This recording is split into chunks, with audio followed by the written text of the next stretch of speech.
শুভ সন্ধ্যা, আপনাদের সাথে আছি তৌফিকা রহমান। প্রিয় দর্শক শ্রোতা, গ্রীষ্মের এই সন্ধ্যায় সবাইকে আমন্ত্রণ জানাচ্ছি শুভ সন্ধ্যার আজকের আয়োজনে। আজ শুভ সন্ধ্যায় থাকছে চলতে থাকা প্রদর্শনী, এনটিভি হাইলাইটস এবং চিত্রশিল্পী নাজিব তারেকের সঙ্গে আলাপচারিতা। প্রথমেই চলতে থাকা প্রদর্শনী।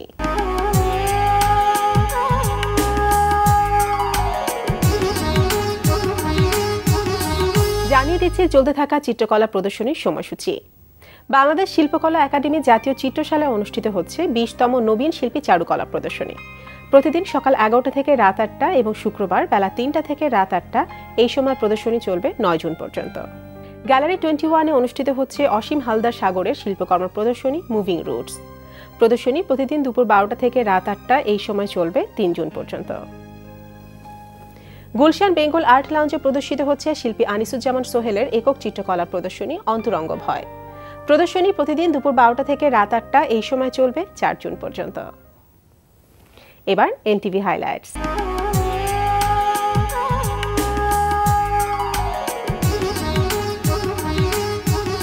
এবার জেনে নিন কি থাকছে এনটিভির রাতের অনুষ্ঠান মালায়। সন্ধ্যা 6টা 45 মিনিটে থাকছে কাজী মোহাম্মদ মোস্তফার প্রযোজনায় শিশু কিশোরদের ম্যাগাজিন অনুষ্ঠান আমরা সবাই রাজা।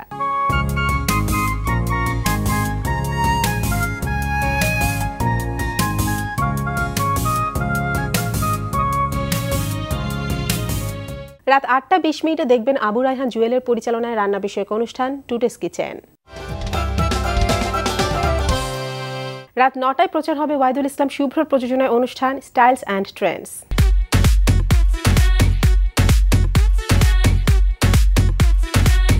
রাত 9টা 40 মিনিটে প্রচার হবে ধারাবাহিক নাটক পাগলা হাওয়ার দিন।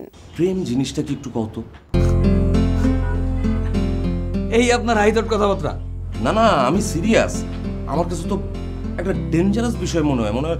গান ঘুম দিয়ে জ্বর ছাড়ে না এরম একটা বিষয় মনে হয়, মারাত্মক। তাই নাকি? হপু, এটা তো ভয়ানক জিনিস। রাত 11টা 30 মিনিটে রয়েছে মাহবুব রশিদ বান্নার পরিচালনায় ধারাবাহিক নাটক হাউস 44। না মানে ওই যে আমার মেয়ের একজন কলিগ বলেছিলাম না এখানে থাকতে চায়, তো তোমাকে বলেছিলাম ওই জন্য তোমার বন্ধুদের সাথে একটু আলাপ করে যদি আমাকে জানাতে, সেটার ব্যাপারে। হ্যাঁ, আমরা ব্যাপারটা খুব পজিটিভলি সিরিয়াসলি আলোচনা করেছি। আমরা সবাই মিলে ব্যাপারটা বসছি। আমাদের ওই ব্যাচেলার বাসায় প্রত্যেকটা ছেলে আপনাকে খুব রেসপেক্ট করে। রাত 12টা 10 মিনিটে থাকছে টক শো এই সময়।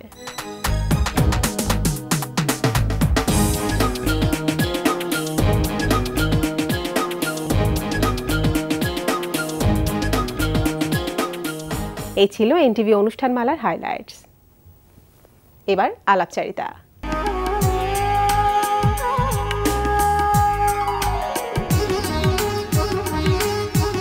মোহাম্মদপুরের স্টুডিও 6x6-এ অনুষ্ঠিত হচ্ছে চিত্রশিল্পী নাজিব তারেকের অনলাইন ভিত্তিক চিত্রকলা প্রদর্শনী শিল্প আমাদের মানুষ করে তোলে। প্রিয় দর্শক, আমাদের আজকের অতিথি চিত্রশিল্পী নাজিব তারেক। চলুন কথা বলি তার সঙ্গে। শুভ সন্ধ্যা। শুভ সন্ধ্যা। কেমন আছেন? জি, ভালো আছি। তো সম্পূর্ণ একটা নতুন মাধ্যমে আপনি কাজ করা শুরু করেছেন, যেটা হচ্ছে ভার্চুয়াল আর্ট প্রজেক্ট। তো এটা একদমই নতুন আমাদের জন্য। তো সুতরাং প্রথমে এই মাধ্যমটা সম্পর্কে যে জানতে চাচ্ছি এবং মাধ্যমটা নিয়ে যে আপনি কাজ করছেন, এটা আগ্রহটা আসলে কিভাবে হলো সেটা একটু জানি। যেটা হচ্ছে যে আসলে আমরা জানি এখন ভার্চুয়াল জগতের মধ্যে আমরা বাস করছি। সামাজিক যোগাযোগ মাধ্যম একেবারে খুবই আর ব্যাপক আলোচিত বা প্রত্যেকের মধ্যে। আসলে সেটাও নয়, আমি আসলে ইন্টারনেট বা WWW ওয়েব এটির সঙ্গে পরিচিত 95-96 সাল থেকে। আচ্ছা। বাংলাদেশে প্রথম যারা ওয়েব সার্ভিস প্রোভাইডার তাদের একজন আমি। আচ্ছা আচ্ছা, জি। তো এবং ওই সময় আমি হচ্ছে এই ইন্টারনেট বা ওয়েবের শক্তিটিকে আমার কাছে খুব গুরুত্বপূর্ণ মনে হয়েছিল। ওই সময় আমি একটা একদম অনলাইন আর্ট গ্যালারি যেটা বলে, এখন পৃথিবীতে অনেক আছে, যে অনেক আর্টিস্টের কাজ থাকবে, সেই কাজটি লোকজন দেখবে, বিক্রি হবে, হবে। ও সময় করার চিন্তা করি এবং সেটা তখনকার আর্টিস্টদেরকে, বাংলাদেশের আর্টিস্টদেরকে বোঝানো একটু খুবই কঠিন ব্যাপার ছিল। একেবারে নতুন আইডিয়া যেটা হয়, যাই হোক আরও কিছুর কারণে সেটা আর খুব সফল হয় নাই। আচ্ছা। পরে আবার 2007-08 সালে আমরা আরেকবার এই প্রয়াসটি নেই এবং তখনই অনলাইন আর্ট গ্যালারি বা আর্ট পোর্টালটি আমরা করতেও সক্ষম হই। সেটা ছিল jalnam.com। এটা সাউথ এশিয়ারই প্রথম অনলাইন আর্ট পোর্টাল। অর্থাৎ অনলাইনের সঙ্গে আমার আসলে অনেক দিন থেকেই যোগাযোগ আছে। জি। আর আমি ওই যে বললাম যে 96-97 সালে আসলে এর শক্তিটিকে আমি আবিষ্কার করি। 2010 সালে আমি যখন রিটায়ারমেন্টে চলে গেলাম জব অ্যান্ড আদার্স থেকে, আমি স্বেচ্ছা রিটায়ারমেন্ট নিলাম হচ্ছে যে আমি আসলে মনোযোগের সঙ্গেই আমি ছবি আঁকবো এবং পড়বো এবং লেখালেখি যদি করা সম্ভব হয় করবো, এই হচ্ছে ভাবনা থেকে। মানে আর্ট মেক্স আস হিউম্যান, এটি হচ্ছে আমার নিজস্ব থিওরি আর কি, মানে ফিলোসফি। এটি আমি যখন শুরু করি 87-88 তখন থেকেই ভাবনাটি শুরু। 94 সালে ঠিক এক্স্যাক্টলি এই টাইটেলে নয়, কিন্তু এর কাছে টাইটেলে যেটা বললেন খুব মজার, কিন্তু art makes a man human, এই টাইটেলটা মানে এই বিষয়টা কেন, মানে এই বিষয়টা বলতে কি বোঝাচ্ছে? আচ্ছা আমি এটা আসছি, আমি টার্গেট সেটা হচ্ছে যে আমি 94 সালে যখন এক্সিবিশন করি সেটা টাইটেল ছিল জয় অফ হিউম্যানিটি। আচ্ছা। 2009 সালে বোম্বেতে একটি আর্ট ফেয়ারে যখন যাই, সেখানে আমাকে বিভিন্ন মিডিয়ায়, পাকিস্তানি এবং ভারতীয় মিডিয়ায়, এশিয়ার বিভিন্ন আর্ট মিডিয়ায় কথা বলতে হয়। তো what is my art thought, সেটা যখন আমি তখন বলি, তারা প্রত্যেকেই আমার এই উক্তিটিকেই টাইটেল করে সাক্ষাৎকারগুলিতে, আর্ট মেক্স আস হিউম্যান। সবচেয়ে মজার ঘটনা হচ্ছে 2010 সালে টেট মডার্নে একটি প্রদর্শনী, একজন আমেরিকান আর্টিস্ট প্রদর্শনী করছিল, সেটা টাইটেল দিয়েছিল আর্ট মেক্স আস হিউম্যান। আচ্ছা। আমি আবার আমার এই সাক্ষাৎকারগুলির কপি আমি টেট মডার্নে মেইল করে দিই, এটা কন্ট্রিবিউট করার জন্য। এবং এর যে ঠিক আছে, সে আর্টিস্টের সঙ্গে আমার আর্টিস্টের ভাবনার কোথায় কোথায় মিল, কোথায় কোথায় অমিল, আমি একটু বুঝতে চাই। কিন্তু টেট মডার্ন সেই করি। এরপরে একটা অন্য জিনিস খেয়াল হয় যে এরপর আমি গুগলে সার্চ দিতে যেয়ে দেখি যে আর্ট মেক্স আস হিউম্যান 2011-তে কোনো একজন আমেরিকান গায়কের উক্তি হিসাবে প্রেজেন্ট করতেছে গুগল। আচ্ছা আচ্ছা। তখন আমার একটু আতে লাগে যে আমি থার্ড ওয়ার্ল্ডের একটি আর্টিস্ট বলে এরা এভাবে খেয়ে ফেলবে ব্যাপারটাকে, তো ঠিক না। আমার মার্কনি এবং জগদীশচন্দ্র বসুর কাহিনীটি মনে পড়ে। আমরা জানি যে রেডিও আবিষ্কার করেছিলেন জগদীশচন্দ্র বসু, কিন্তু দীর্ঘ 100 বছর ধরে মার্কনিকে ক্রেডিট দিয়ে রাখা হয়েছে। তখন আমি চিন্তা করি যে আমার এই টাইটেলটিকে আপ করা দরকার। এটা কিভাবে করব সেটা ভাবতে যেই আমার আসলে এই টোটাল আর্ট প্রজেক্টের ব্যাপারটা মাথায় আসে। আচ্ছা, ওখান থেকে শুরু আর কি? না, ওখান থেকে শুরু না। Art project, online art project কিন্তু আমি 2009 থেকেই করছি, সেটা হচ্ছে ফেসবুকে। আচ্ছা আচ্ছা। কিন্তু আমার এটাকেও মনে আসে এই প্রজেক্টের কথা বলছি। আর আর্ট মেক্স আস হিউম্যান ব্যাপারটা হচ্ছে আসলে এখানে দুটো গুরুত্ব বিষয়। সেটা হচ্ছে যে আমরা মানুষ, পৃথিবীর অন্য সকল প্রাণী এবং মানুষের মধ্যে পার্থক্যটা কি আসলে, আমরা যদি এটা ভাবতে যাই তাহলে আমরা জিনিসটা মজার জিনিস আবিষ্কার করব। সেটা হচ্ছে যে আমরা আর্ট করার মধ্য দিয়েই আসলে নিজেকে অন্য প্রাণী থেকে আলাদা করে ফেলি। আচ্ছা। তো আপনি খেয়াল করবেন, আর্ট শব্দটি ইংলিশ, এবং ইংরেজি বা ইউরোপে আর্ট শব্দটির অর্থই হচ্ছে মানুষকৃত, অর্থাৎ মানুষ যেটি করেছে, ন্যাচারাল অ্যান্ড আর্টিফিশিয়াল। আমরা কিন্তু খুব রেগুলার ইউজ করতেছি, কিন্তু আমরা কেউই খেয়াল করছি না যে এটির ভিতরের বিষয়টি কি। ঠিক আছে, অন্তত এই ব্যাপারটিকেই আমি আসলে সামনে নিয়ে আসার একটা প্রসঙ্গ থেকে আর্ট মেক্স আস হিউম্যান। এর সঙ্গে ইতিহাসের আরো অনেক প্রাসঙ্গিক ব্যাপার আছে, এখানে এটা বিস্তারিত আলোচনার বিষয়, সেটি আর করছি না এখানে। কিন্তু এটুকু খালি খেয়াল করুন যে আমরা মানুষ হয়ে উঠছি, অন্য প্রাণী থেকে মানুষ হয়ে উঠছি আর্ট করার মধ্য দিয়ে। আচ্ছা, এটারই সেই বিষয়টা। হ্যাঁ, এটাই আসলে মূল জায়গা। তো এর সঙ্গে ইতিহাস পাল্টে দেওয়ার মতো কিছু বিষয় আছে।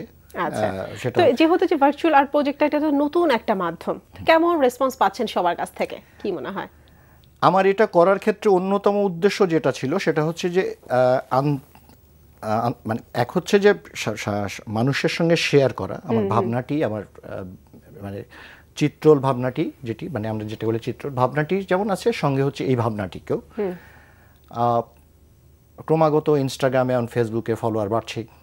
আচ্ছা, লাইক বাড়ছে, ফলোয়ার বাড়ছে, সবকিছু আছে। জি, যেটা হচ্ছে যে তখন দেখলাম যে এই আর্ট মেক্স আস হিউম্যান, এটিকে আমি কতখানি গ্লোবাল প্ল্যাটফর্মে থ্রো করতে পারি। তো আমি তখন এই মিডিয়াটিকে বেছে নিলাম। দেখলাম যে ওয়ার্ল্ড আর্টেও এই মিডিয়াটিকে, এই অনলাইন বা ভার্চুয়াল জগৎটাকে ব্যবহার করার জায়গাটি এখন পর্যন্ত রিপ্রেজেন্টেশনাল, অর্থাৎ এক ধরনের ওরা ইউরোপিয়ান আর্টের ইতিহাস বয়ান করছে। কোনো আর্টিস্ট কোনো এটাকে তার প্রজেক্ট হিসেবে নিচ্ছে এরকম কোনো উদাহরণ আমি পাচ্ছি না তেমন। গুগল সার্চ দিয়ে যা পেয়েছি দেখলাম যে ওকে আমি কেন এই সুযোগটা নেই না। অবশ্যই maybe I would be first, আমি হয়তো প্রথম হব, হয়তো এটা আর্টিস্টিক উৎকর্ষতায় চূড়ান্ত হবে না, কিন্তু ফার্স্টেরও তো একটা আলাদা মূল্য আছে, ঠিক আছে, বা পায়োনিয়ারের তো একটা আলাদা মূল্য আছে। তো এটা নেই না কেন? আমি যদি পায়োনিয়ার হই তাহলে আমার সঙ্গে সঙ্গে আমার দেশ বাংলাদেশটাও তো পায়োনিয়ার হয়ে গেল। তো এই জায়গা থেকে, এবং আমার মনে হচ্ছে এই ফিজিক্যাল প্রেজেন্টেশনটা দেওয়ার পরে এটার কার্ড যখন আমি বিভিন্ন মানে পৃথিবীর বিভিন্ন শিল্প কর্তৃপক্ষের দপ্তরে দাওয়াত কার্ডটি পাঠালাম, এরপর দেখলাম যে আমার ইনস্টাগ্রামে ফলোয়ার লিস্টে তাদের অন্তর্ভুক্তি। শুধু তাই না, তারা টুইটারে আমার এই দাওয়াত কার্ডটিকে শেয়ারও দিচ্ছে, অর্থাৎ তারা কিছু হলেও ভাবা শুরু করেছে। অবশ্যই মানে ফিজিক্যাল প্রেজেন্টেশনটা অনেক ভালো ছিল না, ফিজিক্যাল প্রেজেন্টেশন সে দেখছে, মানে ইউরোপে আমেরিকার কোনো তো কেউ দেখতে পাচ্ছে না, বাট তারা পুরো আইডিয়াটার একটা মজা পেয়েছে। যার কারণে তারা কারণ নিউ ইয়র্কের শিল্প কর্তৃপক্ষ যখন টুইট করবে তখন সারা পৃথিবীর মানুষই এটা দেখবে, তো তার পক্ষে তো এখন নিউ ইয়র্ক থেকে কারো পক্ষে সেই ফিজিক্যাল আমার স্টুডিওতে এই ফিজিক্যাল প্রেজেন্টেশন দেখা সম্ভব না, বাট তারা ব্যাপারটাকে ভাবা শুরু করেছে, কিন্তু তারা তো ভাবতে পারে। এই যে মজাটা, এইটা আমি রেসপন্সটা দেখছি আর কি, গত কয়েকদিন এটাই ভালো মতোই খেয়াল করছি। এবং এই প্রেজেন্টেশনটা, ফিজিক্যাল প্রেজেন্টেশনটা আপনার নিজস্ব যে স্টুডিও আছে 6x6 সেখানে হয়েছে, এবং এটা মনে হয় আমাদের বাংলাদেশে প্রথম। আসলে আমরা তো আসলে ইউরোপ, ওই যে বললাম যে ইউরোপকেই আমরা ফলো করছি। ইউরোপীয় চিত্রকলা বা শিল্পকলার ইতিহাসটা আমরা যদি দেখি, যে এক্সিবিশন মানে এক্সিবিশন হলে এক্সিবিশন, এটি আসলে 70-80 বছরের প্র্যাকটিস মাত্র। তার আগে কিন্তু হচ্ছে শিল্পীদের প্রেজেন্টেশনটা তারা তাদের স্টুডিওতেই হতো। আমাদের এখানে আমরা ওই যে অক্ষম ফলো করি, কপি করি বলছি, আমাদের এখানে আমরা একটা মিস করেছি। কলকাতায় আমি যতখানি কলকাতা ইতিহাস জানি, যে কলকাতায় কিছু কিছু আর্টিস্টের স্টুডিও ছিল, তার স্টুডিওতেই কাজ করতেন। এটা 70-80 বছর আগের গল্প। এখনও ওই প্র্যাকটিসটা কলকাতা কেন্দ্রিক চিত্রকলায় আছে। আমরা যখন বাংলাদেশ হলাম, আমাদের কলকাতা থেকেই তো কলকাতা আর্ট স্কুলের ছাত্র আমাদের, হলেও আমাদের এখানে এই স্টুডিও প্র্যাকটিসটা আমাদের এখানকার আর্টিস্টরা করেননি। কেউ কেউ করেছেন, তার স্টুডিও ছিল, কাজ করেছেন, কিন্তু ওইভাবে স্টুডিওতে প্রেজেন্টেশন এইভাবে ব্যাপারটা আলাদা করে মানে পাবলিক মানে পার্টিসিপেশন স্টুডিওতে এটি নেই আমাদের। আমি যেমন যে বললাম যে জব ছেড়ে দিয়ে করলাম, তখন কতদিন ধরে স্টুডিওটা করছেন? স্টুডিওটি আমি করেছি হচ্ছে, স্টুডিও প্র্যাকটিসটি শুরু করি হচ্ছে 2011 থেকে। তো এই স্টুডিওতে আপনার তো কাজ আছে, এছাড়া কি বাইরের শিল্পীরা কি, বাইরের শিল্পীদের জন্য সুযোগ কি কোনো আছে যে তারা তাদের কাজটা আপনার স্টুডিওতে শেয়ার করতে পারবে? আমার স্টুডিওটি বানানোর সময় আমি ওইভাবে বানিয়েছি যাতে আমার কাজের ক্ষতি না করে, মানে অর্থাৎ আমার স্টুডিও আমার অংশে আমি কাজ করতে থাকবো। এর বাইরেও কেউ যদি চায়, আমার বন্ধু বান্ধবটা থেকে শুরু করে, আর একটা ছোট স্পেস আছে, সেই স্পেসে, যে স্পেসটাকে আমি আড্ডা স্পেস বলি আছে, সেখানে তারা আসে 3 দিনের, 4 দিনের, 5 দিনের, যেরকম খুশি একটা প্রেজেন্টেশন দিতেই পারে। এটা কিছু টার্মস এন্ড কন্ডিশনের আন্ডারে। কিন্তু সেই সুযোগটা আপনি করে দিয়েছেন? আমি করে রেখেছি, এখনো দেখা যায়। তবে স্টুডিওতে যেটা হচ্ছে, এর মধ্যে আমরা শুধু স্টুডিওতে শুধু আর্ট ওয়ার্ক প্রেজেন্টেশন হবে তা না, আড্ডাও হবে। আড্ডাও হচ্ছেও আর কি। তো কথা বলতে অনেক ভালো লাগছিল। সময় থাকলে আরো অন্য বিষয় নিয়ে আমরা কথা বলতে পারতাম, কিন্তু আজকে আমাদের অনুষ্ঠান শেষ করতে হচ্ছে। তো আপনার সকল কাজে সাফল্য কামনা করছি, সেই সাথে শুভ সন্ধ্যা আসার জন্য অনেক অনেক ধন্যবাদ। এনটিভির সকল দর্শককেও ধন্যবাদ, আপনাদেরকেও ধন্যবাদ। শুভ সন্ধ্যা। প্রিয় দর্শক, কথায় কথায় আমরাও চলে এসেছি অনুষ্ঠানের শেষ প্রান্তে। আমাদের সঙ্গে যোগাযোগের ঠিকানা প্রযোজক শুভ সন্ধ্যা, এনটিভি, বিএসসিসি ভবন, 7 তলা, 102 কাজী নজরুল ইসলাম এভিনিউ, কারওয়ান বাজার, ঢাকা 1215। আমাদের ইমেল অ্যাড্রেস shubhosondha@ntvbd.com। প্রিয় দর্শক, এনটিভিতে সম্প্রচারিত সংবাদ অন্যান্য সকল অনুষ্ঠান দেখতে লগ ইন করুন www.ntvbd.com-এ। সবাই ভালো থাকুন, সুস্থ থাকুন। শুভ সন্ধ্যা।